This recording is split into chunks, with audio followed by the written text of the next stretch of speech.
handsome? How you doing? Good. Hello, look at you. What does the mug say that you picked out for me?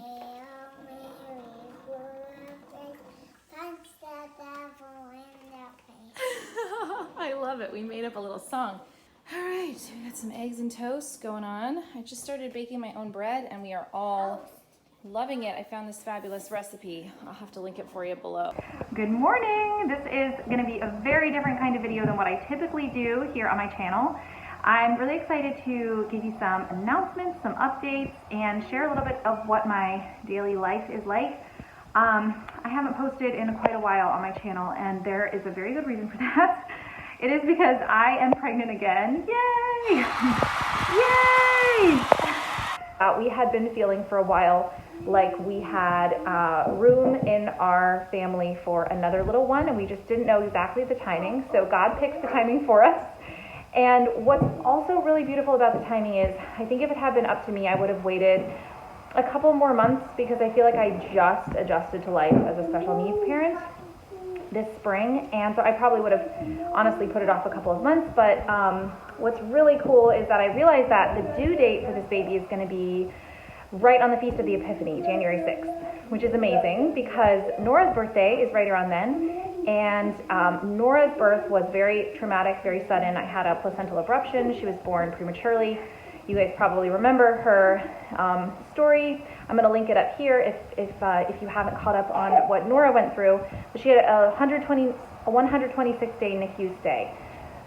So after that, lots of healing had to happen. And this past year on Nora's first birthday, I really felt like that was the beginning of a lot of the healing. Her birthday brought up a lot of the traumatic memories of that day, of everything that happened. And we're so grateful that she's home, but I feel like so much healing has happened. And what's so cool is that Nora's birthday is in early January, so I think this year, this new little beautiful life is going to be such a gift to our family. Instead of suffering through anniversary trauma, I'm going to get to focus on my beautiful little new baby, and we're calling this baby Nora's new little buddy. So I'm sure at some point I'm going to share a lot more about that healing journey. I shared a little bit about it in my episode with Sister Miriam James Hyland, but it has been quite a Lent and quite a spring for me, full of so much good healing, beautiful healing, and ready to welcome this new little one. Besides just kind of the general nausea of pregnancy, which is always, I have the worst first trimesters. Maybe not the worst, but relative to my life, they're the worst. And I had a rough first trimester, and then I developed early in the second trimester a very, very rare and totally unexpected pregnancy complication, which I will tell you more about shortly. So in this video, I wanted to share that announcement. I wanted to give you a long overdue update on sweet Miss Honora. Are you gonna say hi? She acts like a different baby with the camera around. What is going on? You're usually so active and so smiley. She's just looking mildly concerned.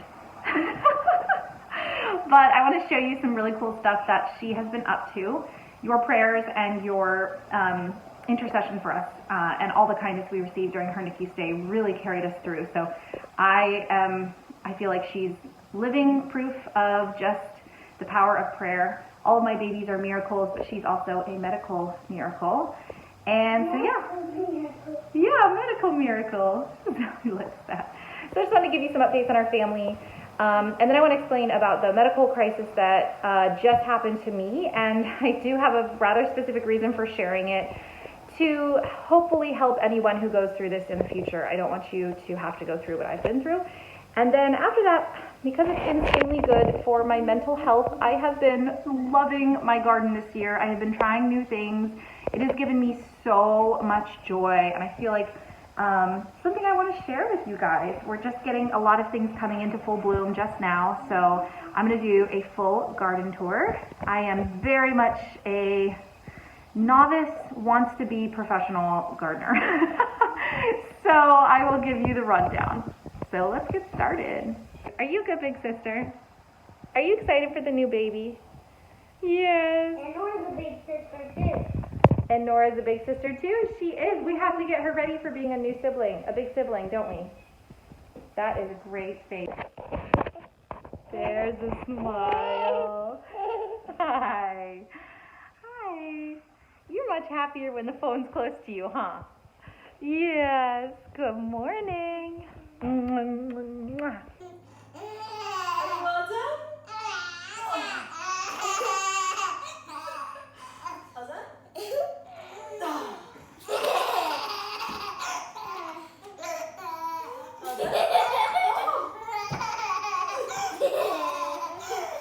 Looking good. Nora is still 100% fed by G-tube, so we don't have any eating by mouth, but we're doing, oh, look at that. This is your new skill you're working on, trying to get up onto the sofa. I know, it's hard when you can't do it. Yeah, it is, isn't it? She is trying food by mouth every day, and she likes the taste of lots of things. We just don't really know if she can swallow yet. And are you ready to get started on your feed? Are you ready? You're not ready? She's trying some tastes of food. There's her pump. It's all geared up. You can close up the bag. We use a blend of whole foods like peaches and brown rice and chicken and all kinds of things. And we've got this little end here that plugs into what's called Nora's extension set. Now, I'm probably not going to be able to do this part while holding the camera. How are we going to do this, Nora, huh? Got to put this in here. Yeah. And then we got to go down here. Oh, look at those cute little legs. Let's see, this is gonna be a little tricky to do on camera. There's her, this is her extension set, oh brother, plugs into the Nora. You're so hungry, you're eating your pump. Oh, honey. Geez, this is really complicated. Why? Why is it complicated? Because I'm trying to do it with one hand, that's why. I'm like sweating. Okay, we got this. To put this in here. It's not normally quite this hard. You're just gonna be off camera for 1 second. Okay, phew. We plugged her in. Unclamp the little clamp. Kind of straighten out the line right there, and that goes right into her tummy. Let's see. Can you see the little G-tube right in her tummy? Okay, you ready, sister? You ready? We'll press run, and we're going. That's right. That's right. You love your pump. We're very grateful for this invention. It keeps our little girl alive. Meanwhile, she's trying some crushed up tortilla chips. You liked those, didn't you? They were a hint of lime.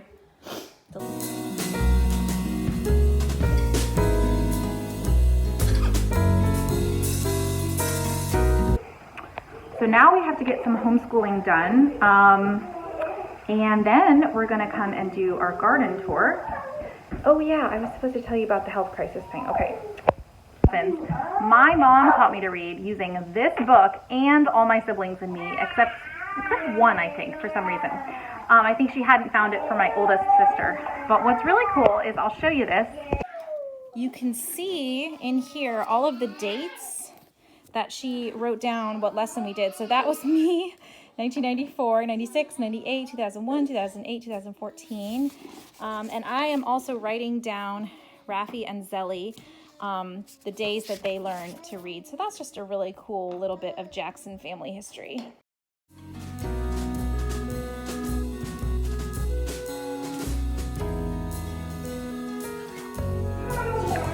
So here's what happened starting about week 10 of my pregnancy. Sorry if this is TMI, but I promise I have a very good reason for sharing this. I started having difficulty going to the bathroom. I would wake up in the morning, and if I hadn't gotten up to go to the bathroom in the middle of the night, it would be really, really difficult to pee. So that got worse and worse all the way up until week 14 of my pregnancy. And my husband is a sonographer, so he has seen once before in his 6 years of experience that this one woman came in with the inability to urinate at about 16 weeks of pregnancy. And he was like, I think I know what you have. It's a big deal, and we need to make sure the doctors are watching you. Sorry, there's a truck going by in the background. My goodness.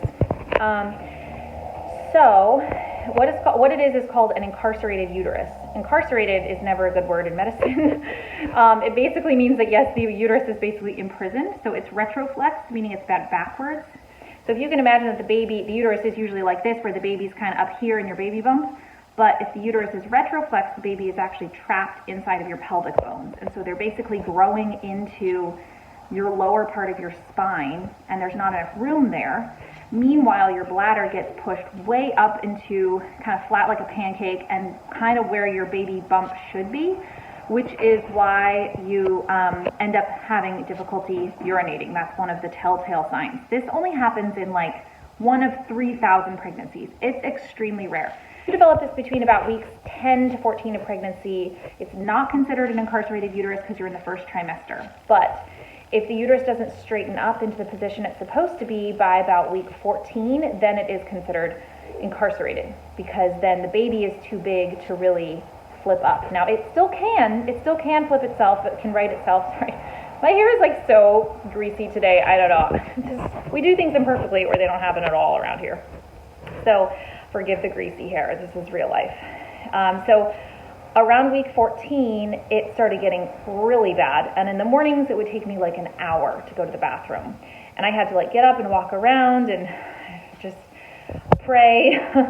And it was really painful and not great. And I started getting really intense kind of lower back pain, a lot of pressure in my lower back. And obviously none of those things are good. So I called my OB, and this is where I want to really, like, the point I want to drive home is not only do I not want someone to go through this, it's very rare, very unlikely that you would, but the point I really want to drive home is that if your doctor is not listening to you and you know there's something wrong, you have every right to seek a second, a third, fourth, a fifth opinion, whatever you need to make sure that you get taken care of. Especially if my child's life is at stake, which with an incarcerated uterus it is. There's a high likelihood of miscarriage or bladder rupture or sepsis or even death for both mother and baby if this continues into the pregnancy and is not addressed. Now, what I found was that no one at my obstetrician's office had ever heard of or seen this before, even the ones that have been practicing for 20 plus years. And unfortunately, when I called them, I kept getting the response of like, oh, I've never heard of this before. Like, are you sure it's not just a UTI? You know, like, yeah, you don't need to come in. Don't worry. It's not a big deal. And I was like, no, this is a big deal. And they weren't listening to me. I had to beg them for an appointment. Here's another red flag. They kept telling me, oh, we just don't have any appointments available.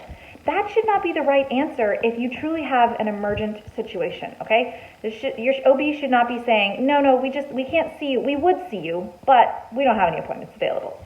That's not the right answer. And so that should have been a big red flag with this OB office.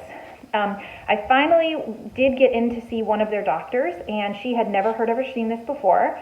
And she told me that there was no reason to worry unless I absolutely could not urinate.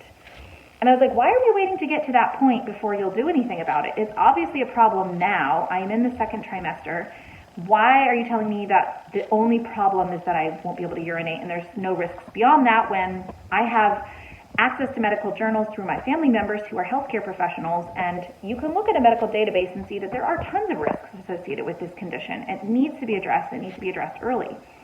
So I went on a hunt for a doctor who knew what this is and can treat it. The reason that I waited, I went through 8 doctor appointments in less than 2 weeks. And the reason that I had to search so hard is because where I live in Winchester, Virginia, it's a small city. It's accessible to Washington, D.C., but there's really only like 1 or 2 OB practices here. There's another one about 20 minutes away, but they don't take high-risk pregnancies, and I'm high risk because I had a placental abruption with Nora. So, yes, so I had to go on this big hunt for a doctor. Now, around this time, oh my gosh, prayer is powerful, y'all, because around this time, my mom and dad were amazing. My mom came out like every day to our house for like a week to watch my kids so that I could go to all these appointments. My dad happened to be walking out of church at the same time as this one lady who goes to his church. Like, they're like not even really close friends or anything, but they just started talking. And it turns out she has had an incarcerated uterus 4 times, and she has lost 2 of those 4 babies to miscarriage, which is heartbreaking. But she was like, I have a doctor for you. Here's what you need to do. It was amazing to have her kind of shepherding me through this. Oh, I gotta go rescue Nora from the stairs. You naughty little Dickens. Look at you.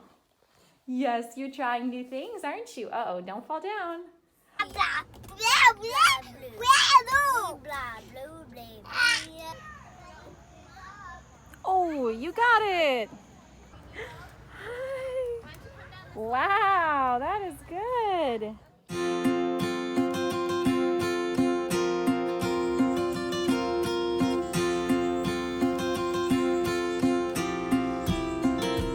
Welcome to my garden, one of my very favorite places in the world. My husband and I were focused on making this place a real oasis. So we got the sectional, made it nice with some twinkle lights. We just absolutely love that, embracing the gazebo. Now you'll notice about my garden that it is a lot of pots, honestly. I would not garden in pots so much if we didn't have so many rabbits, but we have a lot of little Peter rabbits that like to come. I mean, they are so bold. They will come up on our patio and they will be looking in our house when we wake up in the morning. They are so bold. So certain things like carrots are just really hard to grow in the ground unless I have a really, really good fence around the garden plot. So we own half an acre, but as you'll see, it's kind of, some of it has trees on it, some of it's hilly, some of it's drainage ditches, and wherever I can find a spot of sunlight, I have just planted and planted. The other thing about my garden this year is that I have just been experimenting so much. I've never done succession planting before. If something didn't work out in the spring, like on the first try, I just didn't think that I could try again. My mentality about that from watching lots of different homesteaders and YouTubers this year has completely changed. So as we go, I'll be pointing out things that I have just put in the ground, like last week, or even yesterday. Actually, we put some squash in the ground yesterday. We live in zone 6B, so certain things we can't grow too late into the season, but certain things we can. So let's get started. Okay, I did a terrible job with this fence. You'll see it's kind of falling down, but I'm not going to move it because the cucumbers have just taken it over and they're actually pulling it down further. There are tons of beautiful yellow flowers on this vine, which is very encouraging. We'll see if we get any cucumbers. My cucumbers really struggle this year, so as you'll see around the side of the house, I actually planted more of them. There's those buttes right there. This back here is a grapevine, so we're gonna see how it's growing well. Something's eating a few of the leaves, but I think it's okay. And then over here, I don't know if you can see, this is also a grapevine. So ideally it's gonna grow up the side of our gazebo here. That would be so wonderful. And then we have some tomatoes. Here's little cherry tomatoes. This one's going to be a brandywine pink tomato. You'll see I am very into tomatoes.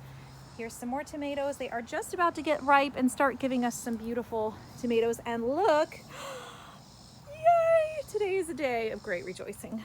I'm actually gonna eat the first cherry tomato right this moment. I am so excited. Okay, this is a terrible angle, but this is all I can do while holding Nora. Let's see. Oh my gosh. That tastes like sunshine. That is so good. I can't wait for you to eat so that you can eat some. She doesn't usually look like this. I'm not sure why she looks concerned. Continuing on, brandywine pink tomato, cherry tomatoes, more cherry tomatoes. I tried an experiment where two were kind of growing right together, so I just let them grow in the same pot. I didn't separate them. They were both about the same size, and I wanted to see if they would produce more. I'm honestly not sure if they are, because you can see the two in the pot together are shorter, quite significantly shorter, but they're fuller, whereas the one that's alone in the pot, growing under the same conditions, is taller. So we'll see at the end of the season what we get. This is a habanero pepper and another habanero pepper. I didn't realize when I bought these little guys that they are 100 times hotter than jalapenos. So I've picked two of the green ones, which are apparently milder than the red ones. And the green ones were so spicy that when I accidentally touched my face after handling them, oh, you guys, just don't ever do that. Wear gloves, don't ever do it. You can see this one's turning from green to yellow. Oh, look at that. That one's becoming yellow, yellowish, orangish, and it's gonna turn red next. When it's red, that's when it's really, really spicy. And look at that, we have a little flower. Can you see it? Okay, there's the flower right there, coming in. We're gonna get more habanero peppers. These were like 50 cents on sale, and there were already 4 peppers on them, so I thought we can't lose anything by buying these. There are some beautiful carrots. They're not gonna be very big because the pot I planted them in. This was a total experiment. But look at these beautiful greens. And the great thing about carrots is that you can actually eat the greens. I cut some of them when I was thinning them out and I put in a salad. So delicious, so beautiful. Here is my basil. Oh my gosh, I swear it has grown double in size today. Basil, the more you cut it, the more it grows. So I've already made pesto 3 times. I went for a bulk packet of pine nuts this year, and I'm so glad that I did, because I want to make enough pesto for the entire year. We eat a lot of pesto. We've been eating it like once a week with our dinner, with homemade pasta. Oh, it's so good. No. Over here is a fig tree. This is a brand new venture for me. I am so proud of this fig tree. Here's my hand next to a fig leaf for reference. They're like as big as my hand. Oh, there she goes. Come back, sister. You can't get down the step. Come here, baby. Whoa. So the fig trees rather, they can double as clothing if anyone forgets their diapers when they come to our parties. Just kidding. This is something that I grew right from sticks. It actually was just sticks with roots. This is the original stick down here. Yep, that's the original stick right there and right there. And it has grown so beautifully since the spring. It's really, really taken off. More basil. These are blackberries that are a thornless variety. You are looking at me with so much sass on your face. You are gonna, yes, you want to destroy my basil, but I caught you. A thornless variety of blackberries. They do need to be trellised, and obviously they have been hanging out here for quite a while, so we have got to put them up before the end of the summer.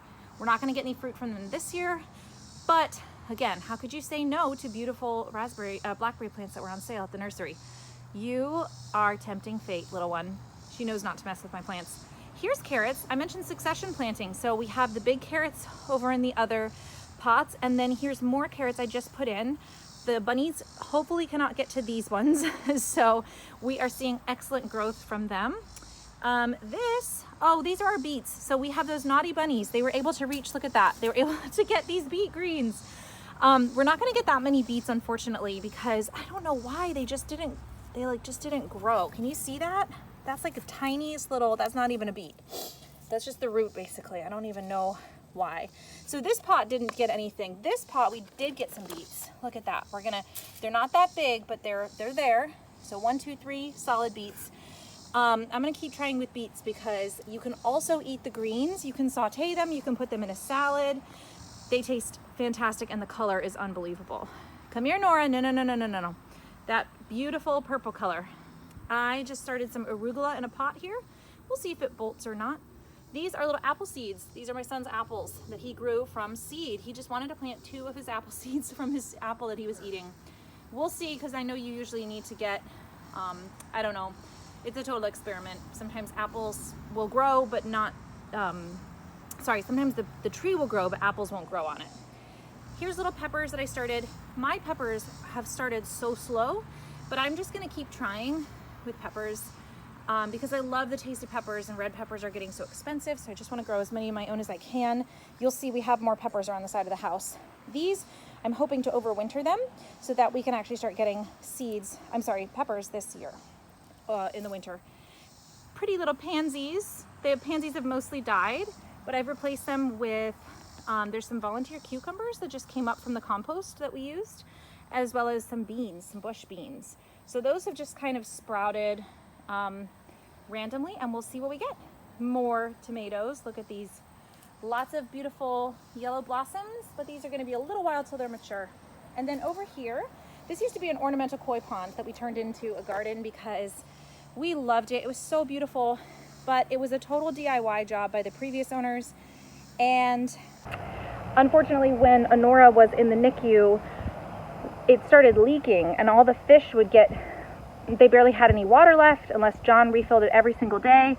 I wasn't even living here while Nora was in the NICU. I was with my parents in Manassas, so I could go there every day to the NICU.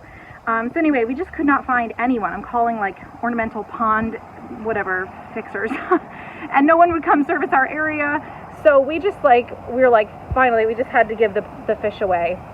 So they're very sad, but it's okay. We've made very good use of it. The garden gets excellent sun over there, so it's a great spot for growing tomatoes. And you'll see, this big mama has just taken over. Here she is. So I don't know how distinct you can tell these are. They kind of just look like a one big mass. But if you can see this one that has all of the red tomatoes on it, there's like 4 almost ripe tomatoes. So beautiful. This is all the early girl. She's 1 tomato. And yes, she's true to her name. Behind her up here, these are all Rutgers tomatoes. Look how beautiful these are. They are coming in. If I get like so many tomatoes that I don't know what to do with them, I will be so happy. I have big dreams of making all of my family's pasta sauce, pizza sauce, every kind of sauce you can imagine with those beautiful tomatoes. I have about 22 tomato plants this year, so if they all produce well, that would be incredible. Over here, we have a grapevine. I don't remember which is which, to be completely honest with you. I have the labels and I just would need to look at which ones they are. And then back here, this was maybe a mistake. It's not looking great. We have to give it a good trellis. I thought it would like cling onto the fence, but it's not able to do so. This is another grapevine. This is a Chardonnay grapevine. And I had to buy it because I was like, who doesn't want homegrown Chardonnay? Come here, Miss Nora. Come on, let's go around the side of the house. So that's it for the back of the garden. Oh, look at that. We have new basil coming in. I just planted that the other day. Hi, little guys. Look, there's more. You can't have too much basil, my friends. You cannot have too much. So we're going around the side. This is another area over here where we get good sun. Toys left out in the lawn, just classing up the neighborhood. Another thing classing up the neighborhood, not, is these buckets where I'm growing. I just planted some beans the other day. They're called tender green. Have to let you guys know how they go, but they haven't had a chance to sprout yet. Over here in this bed, we have 5 tomatoes, and I really need to stop growing tomatoes in this bed because every year they get this fungal infection, and you just have to, let's see if there's any leaves. It's kind of yellowish, but it spreads up the plant if you don't address it.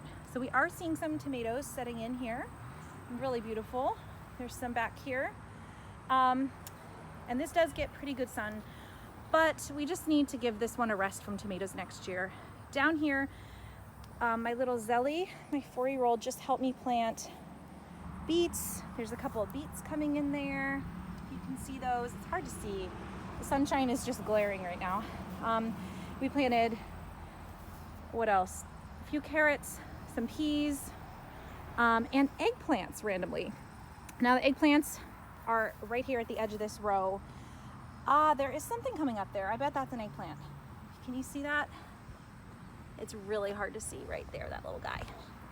Anyway, if they come up, we're gonna have to try to overwinter them inside because eggplants are rather like tomatoes. They take a long time to grow.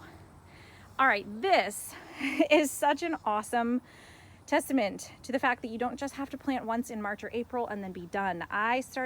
Here are 4 zucchini plants. 1, 2, 3, 4. They have been growing so beautifully, and they're only about a month old. Look at this. They already have, I noticed this morning, there are blossoms on these guys. Wow. So we may get a late harvest of zucchini.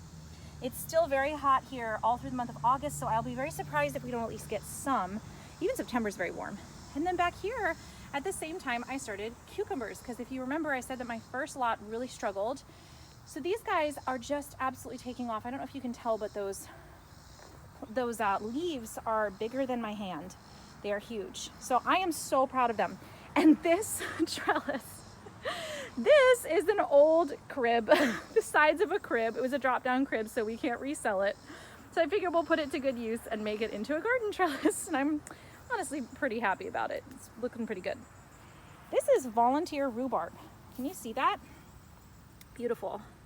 This is rhubarb that comes up every year. I did not plant it. The lady who lived here before us did.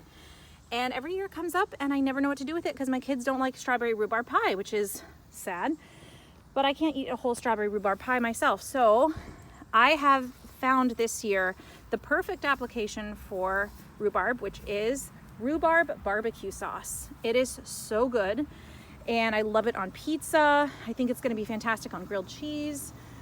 So I'm just really excited. Oh gosh, there's like mosquitoes buzzing all around us. That's one thing that we have not gotten under control. Okay, we're almost there. Peppers. Oh, let me tell you, peppers, like I mentioned before, grow so slowly for me. These 2 peppers I grew myself, this one and this one right here. I grew those from seed. Hello, Nora, but they took so long to grow. that. Oh, oh, oh, okay, good girl. She can't handle hills too well yet. I finally went to a nursery, and these are some of just the very few things that I have not grown from seed myself. Took them a little while to get established, but oh my gosh, you guys, look at that one. 3 peppers on there. There's one right there. Beautiful. Oh, there's one right there. And they all have a million blossoms. There's one right there. I'm so excited. I want to do dried pepper. I just want to do all kinds of things. I have all kinds of plans. You can't have too many peppers. So hopefully I'll be able to leave them on the bush long enough or the plant long enough to ripen. And then I plan to overwinter them. I'm gonna put them in 5-gallon pots, and we're gonna bring them inside, put them under a grow light. And I've heard of people being able to get peppers all through the year and then plant them again in the next following spring. There's another one. Oh, that guy's getting bigger. Yes, so good. Another thing that I'm learning is from a friend of mine who is a farmer. She grows all her own food, and she said the plants are only going to be as good as the soil that they're grown in, which I'm finding to be very true. If you have really good soil, it's just going to help your plants ward off any pests. It's just going to set them up. They're going to grow faster, bigger. They're just going to produce better. They're going to be really happy. So what I'm about to show you is a prime example of what I have learned. Okay, this little guy, we just put him in the ground yesterday. Oh, look at him. It's actually 2 squash plants. I may pull one of them just so they have more room, but I just didn't have the heart to pull one of them yet. This is a little summer squash plant, and this is a little summer squash plant. We had 2 of these guys, and oh no, I'm sorry, we had 9 of these originally, and they just got such terrible blossom end rot. We lost 4 out of every 5 squashes. There you are. And it was so sad and discouraging. I've never dealt with blossom end rot before. Come here, sister. But what I've learned is I need to amend the soil properly. So I added eggshells, I added what compost we could, I added fertilizer to the soil, because these guys grow so fast. They really need those nutrients as soon as they get in the ground. So you got to do that right as you're putting them in the ground. Okay, here is a really exciting find I found at a nursery. It's an Asian pear. Asian pears can be canned. They can be used in, in everything that you can do with a European pear. And they last 5 months up in the fridge. 5 months, so you could have fresh pears for eating in January. So really excited to put that beauty in the ground. Over here, we have our peach tree. Oh, look, there's a bunny right there. Come here, Peter Rabbit, look at you. Oh, you just want, oh, there you go. See, they're everywhere, those bunnies. He better not have been eating my beets. We have beets here. They're about, I can't talk. They're about a month old. More beets over here. We might have to put them up on a platform. Morning Glory is taking over everything. Herbs in this pot, so some sage and rosemary. And then we got more basil, because why not? And one of the final things I'm going to show you is my peach tree, which is currently wrapped up in a wedding veil, which actually is, oh, we got to wrap that better. It's a decoration left over from my wedding. My little 4-year-old Zelly saw it and she goes, oh, it's so beautiful. She's so cute. We just put this little dwarf peach tree in the ground this year, and he gave us 7 beautiful peaches. We were absolutely thrilled. He wasn't even supposed to give us any fruit this year. So we were so thrilled with him. And right now this veil is saving him from the Japanese beetle infestation. So there you have it. Another thing that I'm so grateful for is that the previous owner of this house, the wife was a master gardener, and she loved purple, which I love purple as well. So we have one example is this beautiful butterfly bush. We have to trim it constantly because it just takes over, absolutely takes over our walkway. But I'm so grateful for all of the beautiful flowers that are here. They bloom every year. We got something that's about to come up there. We're kind of in a weird season right now where a lot of things are dying and they haven't been quite replaced yet. But typically we have all through the spring and summer, can feel a mosquito biting me. We have beautiful plants that come up. I don't have to do a darn thing about them, and they just appear and they're just so beautiful. All right, that completes our garden tour today. I hope you guys enjoyed this video. This is quite different than my usual content, as you know, but I wanted to do something to just catch you up on where I am in my life. I hope to keep making regular content. It's really difficult to find the time right now. As you've seen, we are a very very noisy, very joyful house, and my children don't have synchronized nap time, so between 5 in the morning and 8 at night, there's really no time where I can be guaranteed to work. So I'm trying to get babysitting, trying to just get an adequate amount of sleep, and that seems to be most of my struggle right now. But, oh, I woke you up. Sorry. Yeah, thank you for being along on the journey with our family. It is such a pleasure and such a joy to produce the content that I do for you guys. I feel so blessed to be able to serve in the way that I do. And I hope that my little garden tour has given you a little bit of inspiration to start growing some of your own food. It doesn't have to be a lot. It doesn't have to be ambitious. You really just have to try it and keep trying. Mwah. Have a great day, guys. Bye. Are you excited about our carrots? Can you help me harvest those?